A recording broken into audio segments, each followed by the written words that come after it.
You're listening to the Comic Crusaders podcast. I am your host, Al Mega, CEO of Comic Crusaders and Undercover Capes. In this show, I'm sitting down with creators from all walks of life to talk about inspiration, process, the lessons they've learned, and a whole lot more.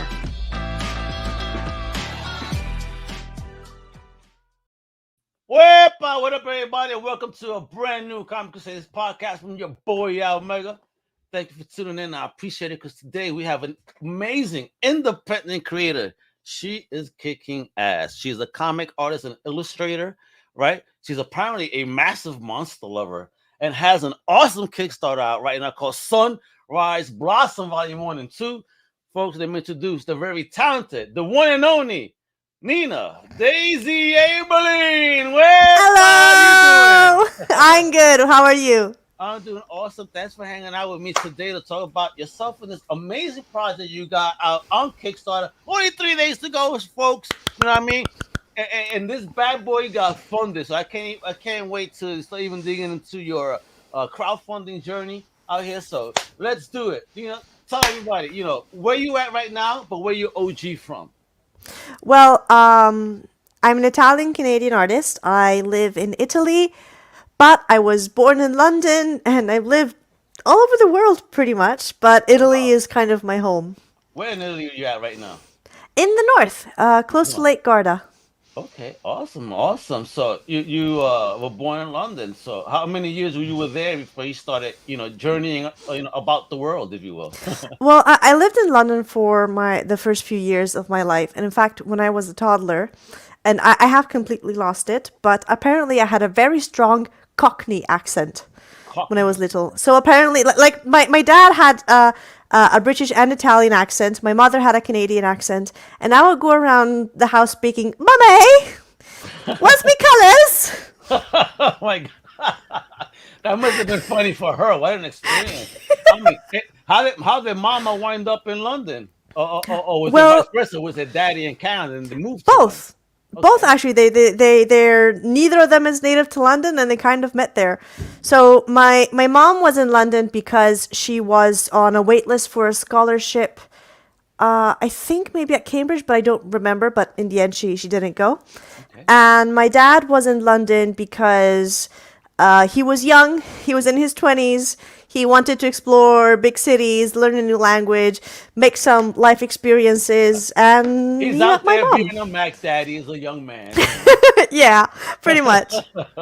And then they got together. My mom's visa was expiring, so they were like, "Well, let's get married." Oh, so wow, they did. Good. Oh, look at that! Awesome. Well, good on them because they birthed such an amazing, talented young lady right here that is kicking ass. So. Talk about you growing up then, it's in your pop culture roots, if you will. Like, who got you on? Was that something you found yourself, or was it mama? Was it daddy? How did you find pop culture? And was it easy, growing up for you to have access, to pop culture material? Well, I actually didn't really grow up with pop culture material in general at all. At all? That was classic. Like, for me, when I was little, it was the classic, Barbie dolls, okay, Disney princesses, classic stuff like that. But my mother, like ever since I was very little, was very passionate about mosaic art. So we'd always have like a shit ton of mosaic art pieces all over the house, made of glass, ceramics, esmalte, all different mirrors, all different kinds of materials. And she loved it so much to the point that she even opened an online shop to sell materials to make mosaic. So I was always surrounded by lots of artistic materials because her main focus was mosaics, but she also loved to paint and to go at woke artistic events at times. And so I grew up in an environment with a lot of colors where artistic creativity was very encouraged. And so I had this initial encouragement or this feeling that it was good, it was okay, and it was great pretty much. And exploring life bit by bit, experimenting a bit, I eventually found what I like to do. So when I was in elementary school, I thought I wanted to be a fashion designer, and I had notebooks and notebooks and notebooks filled with really bad clothing designs that were so bad. Right, But I really was bad. trying. Yeah, you trying. That's the key word, like Yoda. I mean, Yeah, what you got to do also. I mean, yeah. Then in middle school, I started getting into comics, and I was like, whoa, nice. this is so cool. I want to do this too. And then I did it. Who introduced you to comics in middle school? Actually, it wasn't really a who. It was mostly a circumstance that I kind of found myself in Okay. because there were a lot of like animated TV shows that I was like sometimes like watch in the afternoon after school or sometimes in Yeah. the morning right before going to school. And many of these had comic adaptations of them. And I was like, oh man, I love this cartoon so much. I want to read the comic. Then I Okay. did. And then I found that often enough, I liked the comic even more because, like the reading speed is different and the processing of it is different. And so Yes. I started reading more and more and more. And now I've got a library full of them. So, what was your jam early on? Well, I guess it's a bit of a niche and it's kind of old, so there's a very small chance Uh-oh. of many people Let, having heard let, of it. let me pull out my pen right now because once again I'm gonna get schooled on something I probably never heard of. Go ahead. So the first series that I ever actually got into was called Zatch Bell. Zatch Bell. Zatch Bell. And Never it in my life. was it's a Japanese series because those were very what's the word? They were very Accessible? accessible, exactly, Okay. exactly. Because like Marvel and DC, those were kind of like just for like the super comic people that you could get only Okay. at comic stores. While like these Japanese series, like you could like find them on TV on the afternoon, like right after school, which Okay. they were a lot more common. And Zatchbell it's a children's series, Okay. and it was about this little alien boy who came to Earth, but apparently like 100 little alien boys from his planet came to Earth, and they had like this magical book of spells, and they had to find the one human that could read their book of spells. And kind of like Pokemon, they had to fight each other, Oh, really? and yeah, That's they had my to fight. human. And so like the humans would like read the spells and the little alien boys would have to fight each other, and the last alien boy or girl technically that stood would become the new king of their planet. So basically, this sounds so much like Highlander. Yeah, I guess. Only one shall stand. Hey, you know what I mean? For real, only one, whatever it was. I mean, that was some Megatron joint right there from the Transformers too. It's all like Yeah. that. It's always iconic. There's always got to be just the one boss. All right, I beat everybody. Let's do it. Yeah, it's And like then it's what do you the do though? Once you do that and beat everybody, what do you do? Don't you get bored? well, I guess it's the battle royale trope, which is common in many stories. Like also, for example, the Hunger Games, for example, has Oh that yeah. kind of trope, and it's mostly something about like overcoming your own weaknesses and becoming the number one. And then land in many series, like even Dragon Ball, for example, is technically Hmm. about something like that. But in many series, as soon as you become number one, or as soon as you become number one, you often find something that is like actually higher than that, and so you have to like prepare and fight that, and then you're number one again, but actually you're not, and there's something even higher, and it's like I get continuous it. struggle like that. Gotcha. So let me ask you here. So here you are, you're traveling the world. You're becoming, this, manga anime. Fine. You know, was it easy to find a tribe of like-minded, people as you were growing up that enjoy what you enjoyed, or were you kind of the lone wolf? Well, when I was a teenager, the kind of stuff that I liked wasn't as mainstream as it is now. Gotcha. So like now I'm a You were part-time teacher. you were really cool before it was cool. You just nobody knew yet. So like now like I'm a part-time teacher and I sometimes work with kids. Mm, And like so, good on often you. enough, yeah, often enough in classrooms these days, if I quote an anime, that like a modern anime, like almost everyone gets the reference. I love it. these And they're like, days. what a But cool teacher. yeah, that's actually like one of the things that I would like focus on like from the beginning. Like, oh my gosh, this teacher likes Attack on Titan or whatever. Right? Like Even I if could I converse with this adult person about these cartoons that my parents say, what are you doing about? I know, we're special people sometimes. When the kids could enjoy their friending with us, because their parents like, I have no idea what they're talking about. yeah. But yeah, when I was a teenager, there were sometimes maybe one or two people in my class would enjoy similar things, Okay. but not the same as today. Like maybe if there was another kid in class who also liked comics, often enough it wasn't the same genre Yeah. of stuff. Like if Yeah. maybe I don't know, I would like I don't know something closer to Sunrise Blossom, and they would prefer Dragon Ball Z, which Of is very course. different. So And it's okay. Again, apples and everybody, yeah, apples potatoes. and oranges. Oh man, That's the oh man, word. Yeah. I just said potatoes.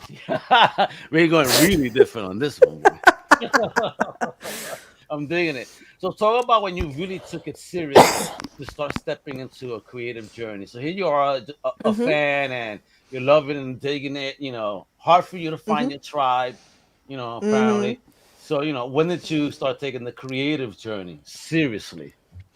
Well, the artistically, I started to take drawing seriously.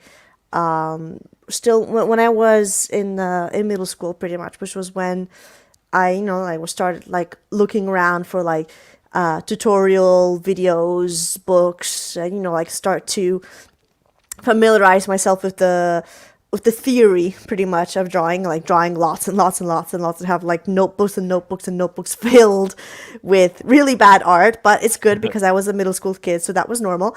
Like drawing lots and lots and lots, practicing and studying anatomy, and that's it. Because really, honestly, who gives a fuck about color theory and perspective when you're 13? But You're absolutely right. No one gives two craps about that. Then you're just trying to do something fun and cool. Screw everybody. This is my joint. exactly. How dare you judge me? Until you look it up 20 years later, you're like, God damn, was I bad? Yeah, pretty much. And then when I was in high school, I would experiment, do more illustrations here and there. In the first few years of high school, I experimented here and there, doing maybe one or two comic pages, just to experiment. Then in my senior year of high school, I had this story in my mind that I really, really liked, which was called Our Name Was Maya, Okay. which was a story about this girl who was born with two souls in her body. But when she died, because the two souls were polar opposites, one went to heaven and one went to hell. And so the story was about these two twin souls, which were quite literally soulmates, trying to escape And one heaven and reconnect. the other hell to be reunited. Well, that is the And story of soulmates, just saying right there. I mean, that's what it is. Don't they say that? We each have a other half out there. It's really a true connection if you believe in that. but So you're but in telling this the story case, here, but they're heaven and well, hell. That's horrible. but in this case also, like the protagonist, or technically these two souls, they were born and they lived in the same body. So technically, like the girl herself, and like when Yeah, they lived together as one, it was the home. The body was the exactly, the home, and body the was, home yeah, was exactly, broken and lost forever for them to start. exactly, and the Damn, you got body's deep home, on that. Jesus. and the girl's name was Maya. Like technically, she herself didn't have a soulmate because she was already whole, pretty Yeah, much, I because mean her that's deep. Yeah, soulmate was like inside her. And yeah, so she was her own self-mate. yeah, so I That's had deep. this story in mind, and I was like, yeah, I'm gonna try and do a comic, and I did.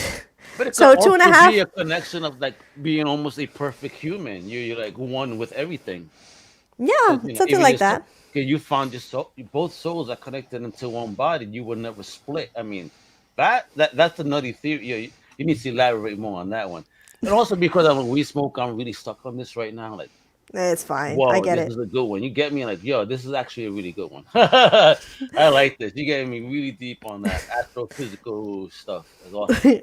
So anyway, 2.5 years later, And almost 100 pages later, I finished the comic and I was like, oh boy, this was fun. I like this. And so then I moved on to the next comic project. And 6 years after I started, I'm still doing Six comics years. nonstop. Look at you. All right. So talk about when you first took a step to put it public. What was that step like? And did you face any internal challenges? Were there any internal monologue that you were fighting before you did it? Talk about that. Well, from the very first time I started drawing, and very regretfully, there is proof of this on the internet somewhere. I would always post my artwork online. So whether it be DeviantArt, Tumblr, Instagram, or whatever, depending on whatever year it was. So like I could also like share my progress with everyone. And even if I did a really bad pencil drawing of a skull with a rose or something that I don't know, something else super cliche, I would be like, oh, this is so cool! Look, everyone, I made this. And of course, no, there wasn't a lot of response to it because It's social honestly, media, it's algorithm. It's not your fault. No exactly. algorithm, it's media, it's numbers, and they plays by that. But you got to learn how to trick it, and that's a whole other education that you as a Oh yeah, it's creator a don't whole have the other time thing. for. Yeah, you don't have Yeah, time for that. definitely, You're a creator. definitely. You got to hire people that could do that for you, man. You tell me, I'll help you. And so from my very first comic, I started publishing them online as webcomics. And How my did first, you learn about webcomics, though? And how did you kind of not learn to publish that? Was there any learning curve for you there? as a late millennial slash early Gen Z, I was born with the internet in my hands. I know what to do. With my eyes closed, I already knew what to do. She's like drinking her baby bottle there, and the other hand is like typing while she's looking at me, talking about what you talking about, dude. Get out of here. Well, yeah, pretty much. Ever since I was like, I don't know, 5 years old, I would play like freaking I guess barbiesdreamhouse.com or like my daughter. whatever. Yeah, my daughter was also, she a young lady herself. And yeah, she born with the internet. A monster on every platform. Like Jesus Christ. Like daddy's okay. I thank God I'm a geek. That way I don't get that lost. But yeah, just even like quick Google research for like online webcomic platforms. Like back in 2015 or so, like one of the Okay. biggest platforms was Smack Jeeves. Then they did really bad business decisions, and now they're dead. Now the biggest webcomic sharing platforms are Webtoon and Yeah. Tapas. And so I would experiment a bit, like post on a little bit of all of them. Nice. And also like there was a lot of learning involved as well. So like with my first comic, and as well as with the beginning of Sunrise Blossom, my current comic, a lot of mistakes were made. But mistakes are just opportunities to learn in disguise. So it's okay, and I try not to dwell on them much. But no, no, listen, man, mistakes or AK failure or whatever it is a great learning, moment. Like, what did I do wrong? Let me not repeat that moment, and let's do this now. So, by the time you started getting successful, like how long did that take that you felt you were like, okay, I'm hitting the mark now? Oh, a long time, really. That, yeah, I you saw saw that look. Oh my God! When you asked me that would took a minute, son. no, because like now, like I wouldn't consider myself like successful just yet, but compared to like 2 years ago, like I've done really big progress. I've grown a lot. Like on the Webtoon platform, for example, my following has doubled since last year. So like Wonderful. Yay. so yeah, yeah. So yeah, lots of learning, like trial and error. Like even my Patreon has been growing a lot in the past Great. year. Great. Networking, experimenting, seeing what works, seeing Eh, what doesn't work. How do you learn the Patreon game? I don't want to ever ask for bread, but sometimes I feel like, damn, I'll use a little help if you like what I'm doing. Because, geez, I put a lot of time and effort into this and bread, and and life things happen sometimes, and you just thank God that I have comic books to sell. Well, the way that I've experienced Patreon is that sadly, most people don't give a two shits about my bread. They want the raisins inside the bread. Oh yeah, but they scoop them up. They want the raisins, the cinnamon. They scratch it off. I don't want the pang. Yeah, pretty much. So, like most of my patrons don't even read my comic, but they pledge to my Patreon because they really like some of my illustrations Okay. that I've made, especially in the past couple of years. And So you're I giving don't them some exclusives then within some that. exclusive, Okay, yes. nice. And normally, most of the time, my commissions are closed because between comic job and regular day job, like my schedule is it's Yeah. pretty it's pretty Yeah, you full. and me both. I And get you. I get you. My old ass is falling asleep like at 9 a.m. nowadays. At 9 p.m. I'm bush. Like, what is wrong with me? oh, God. I get that. I get that. But like on my Patreon, at some levels, I offer monthly commissions. So something Oh, like cool. if you pledge $15 a month, then every month I give you like $15 worth of a commission. So something like one month I do the very rough sketch, the next month I clean up the sketch, the month after that I do the land art, the month after that I do the flat colors, the month again I start rendering and Oh, continues until so the they illustration get is the done. steps and oh, wonderful. Yeah, I love exactly. Because it. that way, yeah, because that way people like get like a full rendered high quality illustration, and it takes some time. But because they're only paying $15 a month, it doesn't tear a hole in their wallet either. Yeah, oh, that's a great idea. So, talk about this awesome project that that we see here, Sunrise Blossom. But even before we get dig into that, let me. Oh, wait a minute! You got the book all Yeah, done. the first volume Look is at that. already done. Yeah, look I at. had Let a me see. crowd. Let me see the width on that.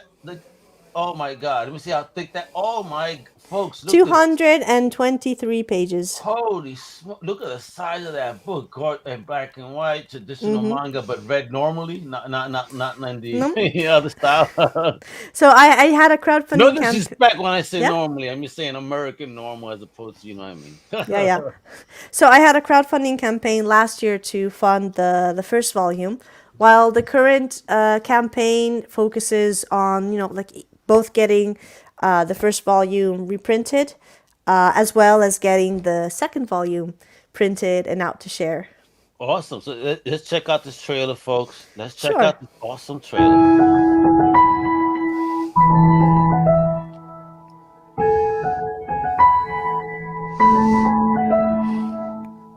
Some gorgeous results.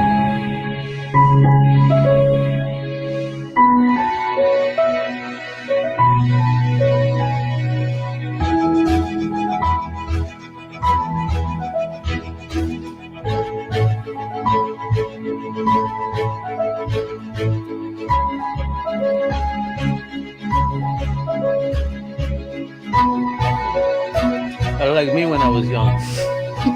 Holy shit, for real. I gotta show you a picture. I had the same beard, same style. Uh oh, he's the bad guy though. Of course, the bad guy, right? You know what I mean? Ooh, look at that. Love the color of the game. Gorgeous. Hey! Wow.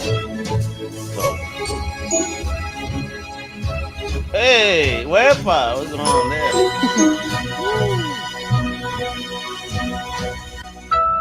Oh. Hey, folks, there you go. Find it right now on Kickstarter.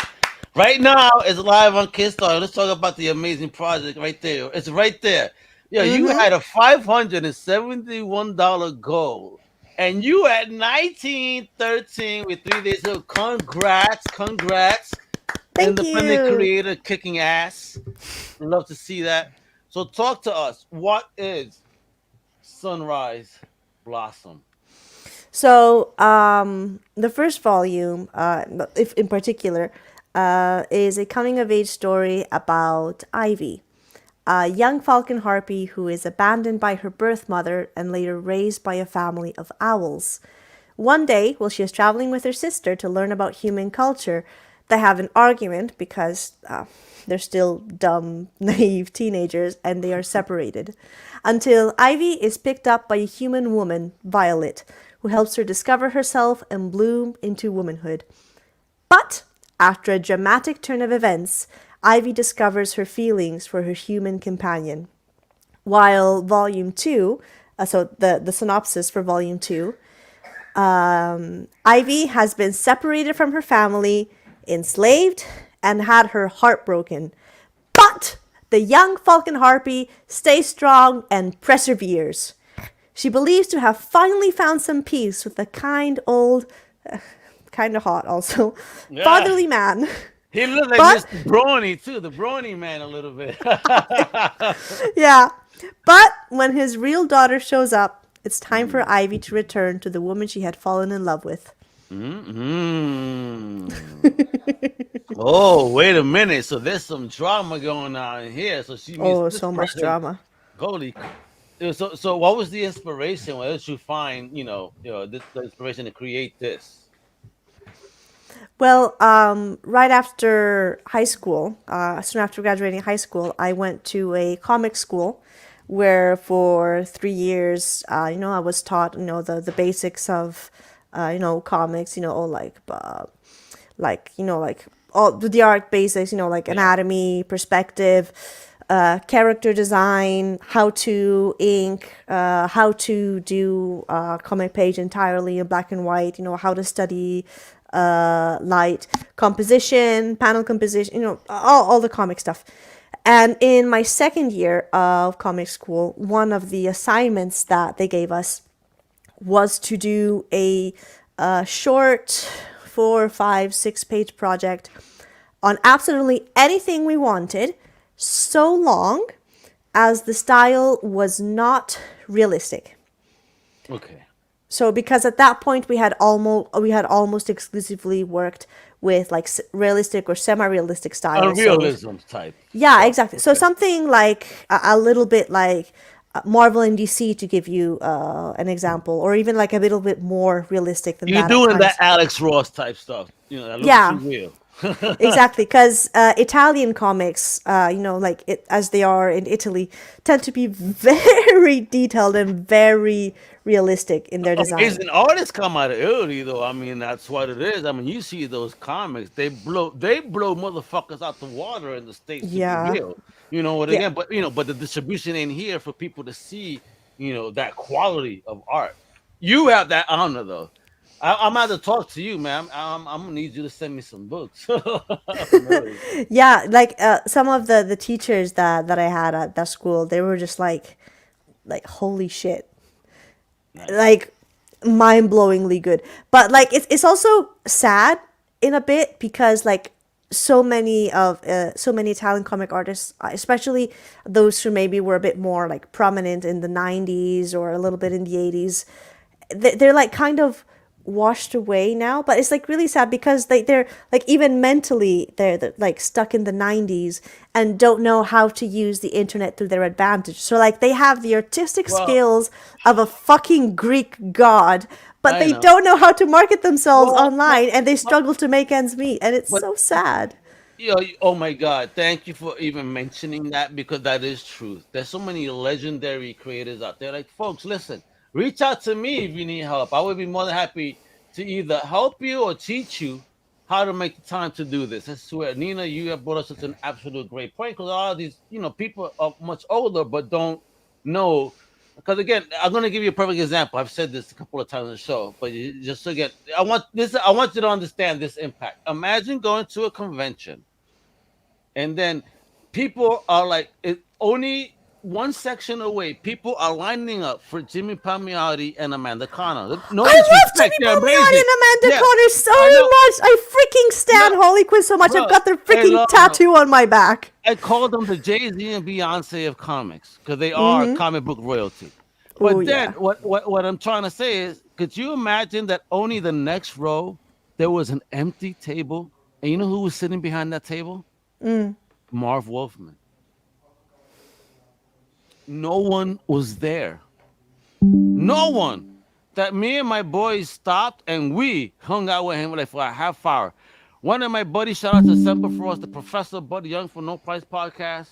He was almost in tears. He goes, "Bro, I'm about to cry. Like, why is no one giving you your flowers here right now?" But then I'm so happy. Like 8 months later, next thing you know, he's on the CW show Crisis. They're giving him his love, his recognition, and now people are giving him love again. I mean, why does it take a show for people to like show the love? Come on, man. If you read the books, look up at those names. If they here still here, give them love, especially the George Mm-hmm. right now, which we're gonna lose soon. Because of the fucking C word, cancer.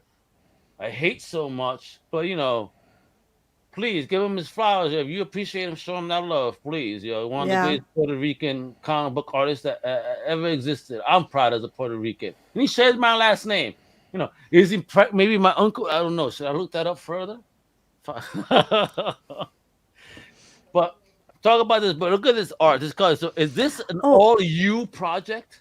oh yes, it's entirely me. The writing, Oh. the scripting, storyboarding, penciling, And inking, how do you coloring, do lettering, this here? formatting. This looks so dope.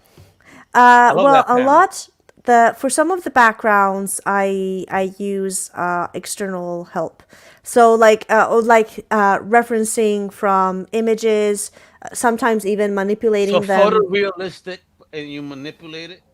Sometimes, depending Right. on the complexity of You're the going, panel. yeah. I don't tell me you're gonna be the next. You're gonna be like the female Jack Kirby when he was using the photorealistic with the comics on top. Come on now, let's do it, girl. Well, but of course, I dig it.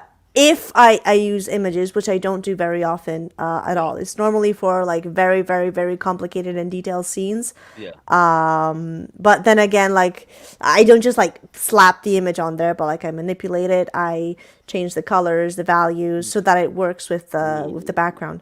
So anyway, to finish answering what you were asking me earlier, we were given this assignment, to work on a 4, 5, 6 page comic on whatever we wanted, so long as it wasn't realistic. And at the top of my head, I had this idea of a woman driving her car at night, and accidentally hitting a bird with her car while driving at night. And then I was seeing this injured bird lying on the street, which is absolutely terrified. Bringing the bird home and like wrapping its wing or something, like saying, "I'll bring you to the vet tomorrow. I'll bring you to the vet tomorrow. I'm so sorry. I'm so sorry."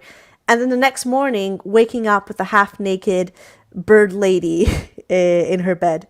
Oh damn. And after I did that assignment, I grew really attached to the characters, and I was like, "Oh gosh, I like this concept so much. I'm gonna make this my next project," What did the and I class did. think? Jeez.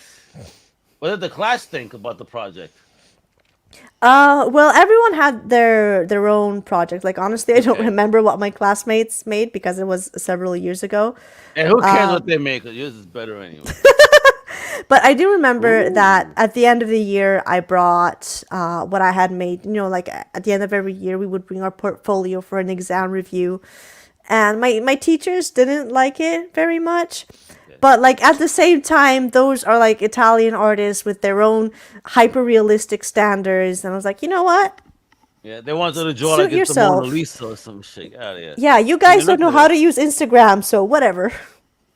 Man, look at A this. bit. Hey, look at Kitty. Is that the tail that I saw in front of your face earlier? No, actually, it's another one. This one's black. Oh, look So this one is at Ebony, and she's under my Ebony computer is at the just, moment. of course, that's what they do. They're like, let me interrupt any interview you're doing. Pay attention to me. How dare you talk to someone else? I Yeah. have a kitty too. That's the same thing.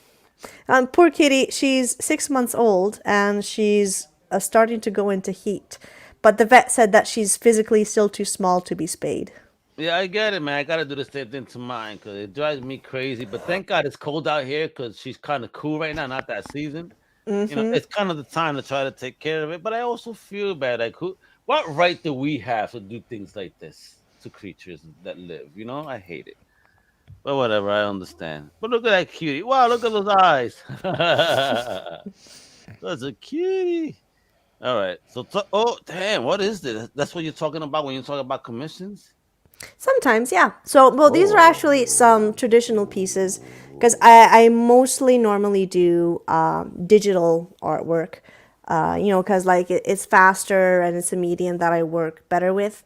But Yeah, but you're a occasionally, monster, yo. Check you out, yo. Don't do not like even look at this. Holy smokes, you'll love it. thank Great you. work. But occasionally I like to pick up a brush because like traditional paintings, like I don't Ah, have to worry about deadlines and I can just like relax and take my have fun. time. Yeah. Listen, some artists need that because if you let them have fun for a moment, and they will give you the work that you want. All right, don't rush them. It's a process. Yeah. And talk about this. What are these stretch goals? I mean, how many have you hit thus far, based The on what first you? two have been hit. Mm. Maybe, just maybe, we might reach the third one by the time the campaign ends. Maybe, Let's just do it. Let's do maybe. it. 3 days, folks. Support it. I mean, Hey! look at these hot stickers, hot images. Wepa, look at this. Yo, come on now. Who don't want this? Magnets and all. Oh, nice. You should do some cards too. People love collector cards. You could do it the old Marvel style with your whole universe and give them their power ups and all on the back too. You should do that. I'm telling you, that would be nice. And what's this? So, Ah. in the pre launch phase of the campaign, I made a bunch of memes to promote it on social media. Oh, epa. Yeah, don't tell me this is Christmas in your house. And so I made a compilation of some of my favorite ones. Epa, that's right. Robin getting slapped by bats all the time. How dare you? And what's GL Comics? Talk to me. What's that? GL means girls love, Girls love. which is a Hey. comics genre that focuses on mostly lesbian romance. Okay, okay. And talk. I know people must be out. Why are you not asking? How dare you not ask yet? Talk to me about that flower crown. This one. Yeah. Listen, let me tell you, I was looking you up everywhere so I could find some good pictures and stuff. I was like, yo, she keeps wearing the crown. What's up? I need to know what's going on here. So I didn't want to do this too early. I want to leave this towards the end. So y'all people that were like, yeah, Al, when are you gonna ask? Yes, I'm asking now. Well, the flower crown, it's recognizable pretty much. So like when I go on like shows, live streams, conventions, people see the flower crown and they're like, "Oh, you're the flower crown girl. I The saw you on flower that other lady. show, or I saw you at that other convention, or I remember you, or oh, you look really familiar. Were you in one of these shows?" And so it makes me more easily recognizable because I'm the flower crown gay bird lady. God, and they should recognize you for your talent. And I love this one. I fear no man, but that thing, child, it scares me.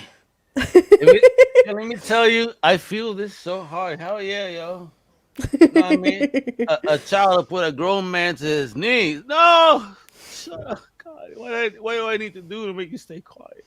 Wow, look at it, art, son. And how do you hook up? These are other people that are touching your works here because this is dope, son. Look at this.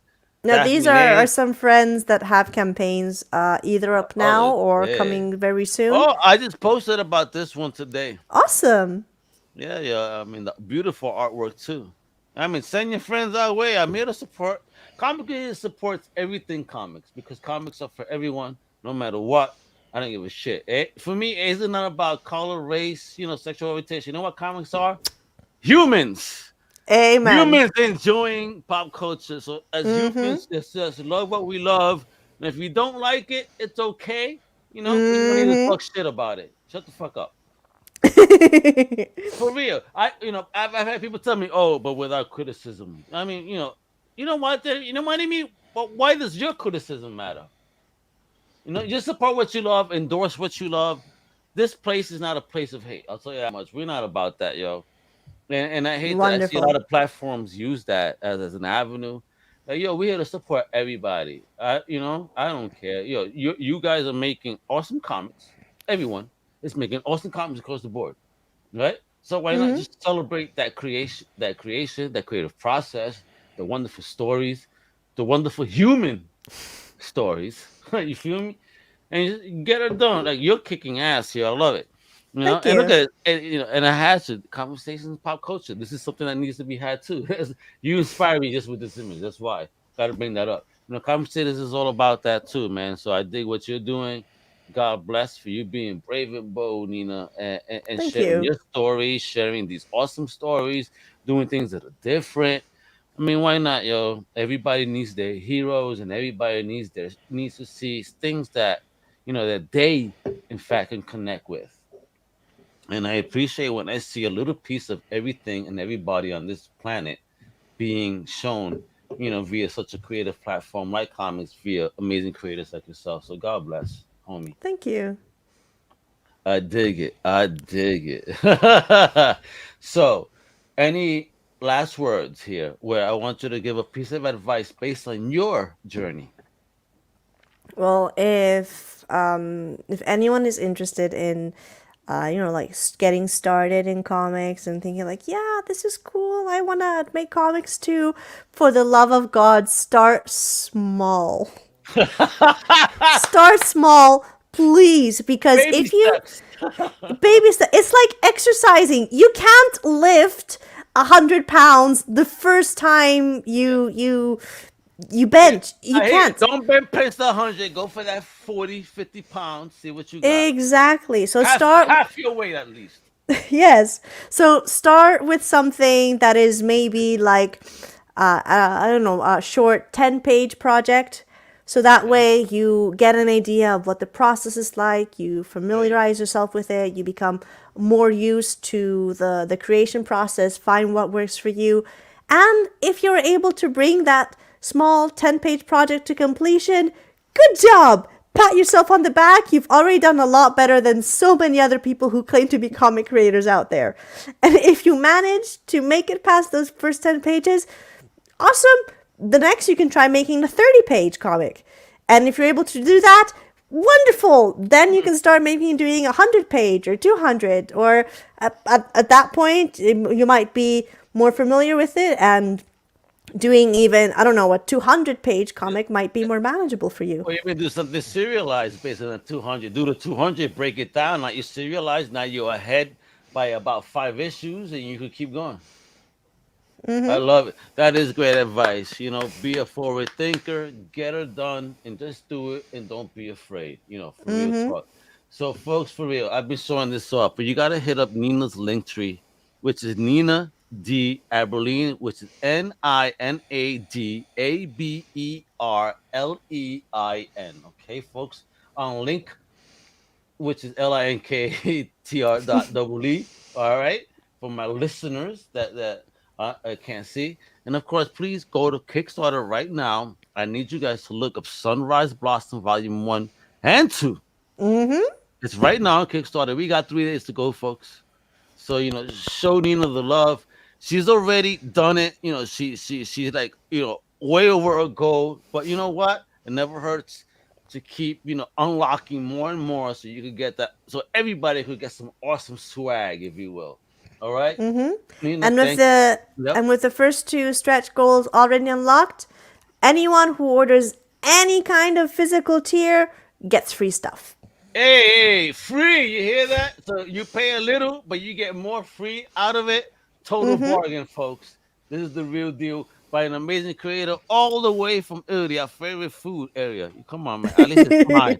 I may be Puerto Rican, but I love me my Italian food. I was telling Nina earlier, like if I go to Italy, they would have to roll me into the plane. And let me say, I'll be overweight. Thank goodness I'm in America where they don't cook that well. Oh, I only it's that wifey. She's a murderer and cooking. But thank goodness I try to keep myself in check. You know what I mean? All right. So with that, everybody, thank you again for tuning in. Please follow Nina and everything. Link. LINKTR dot double E at Nina D Aberlein, which is NinaDAberlein. All right. And please, support the Kickstarter. Look up Sunrise Blossom on Kickstarter. You guys will absolutely love it. It's that manga feel, but it's from a Canadian that was born in UK that is now in Italy, but giving you some of that anime flavor. I mean, how diverse can you get here, folks? Jeez, I love it. I did get your style is unique, and God bless. With that, folks, that I'll just tell you what to do, okay? But if you check out these banners real quick, please follow me anywhere on social, whether it's Twitter, Instagram, Facebook at the Real Omega. Please follow my extended podcast family at undercovercapes.com. It's no price podcast, Definitive Crusade, outside the panels, the old timers comic book show, and a whole lot more of people that just, are fans. And if you like what you're listening to, please, like, subscribe, turn on the notifications. Please give us a review. Drop a review on them podcast platforms, folks. We need that. All right. Thank you for tuning in. Nina, you rock. Thank you for having me. Absolutely. And until the next project. Wepa! Woo! Thank you for listening to the Comic Crusaders podcast. If you like the content, please subscribe and turn on notifications. Also, please visit comiccrusaders.shop and our extended podcast family over at undercovercapes.com. And also, make sure to download the Comic Crusaders app on the Google Play Store today.